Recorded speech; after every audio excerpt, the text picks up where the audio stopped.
After a few years of consulting, Microsoft have finally rolled out a change in the default font across Office apps.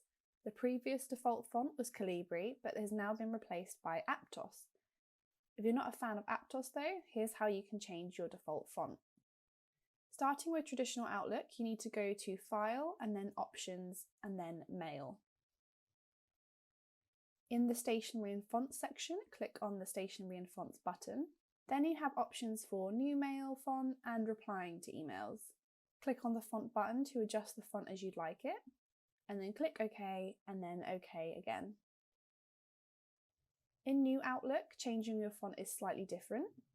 You need to go to your Settings cog at the top right, go to Mail, and then Compose and Reply. You'll then see the font listed here, and you can make changes as you'd like. And then when you're ready, hit Save.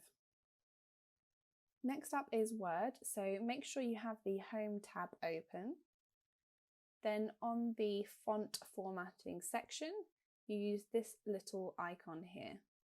You can then select the font you want to use as well as the size and any other styles you'd like to add, and then click Set as Default.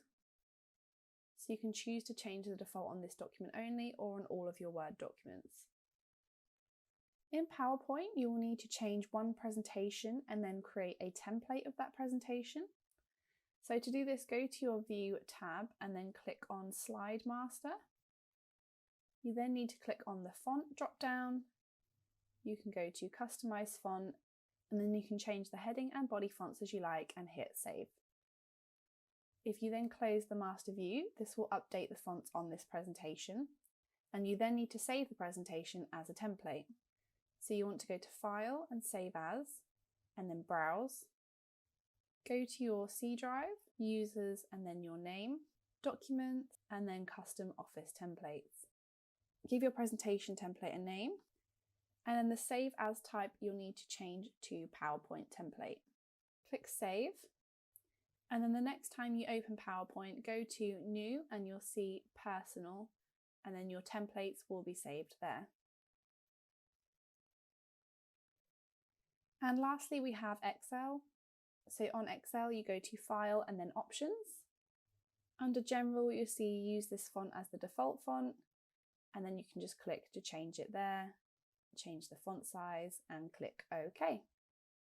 You'll then need to close Excel to enable the font change, but that is how you change your default font across some of the Office apps.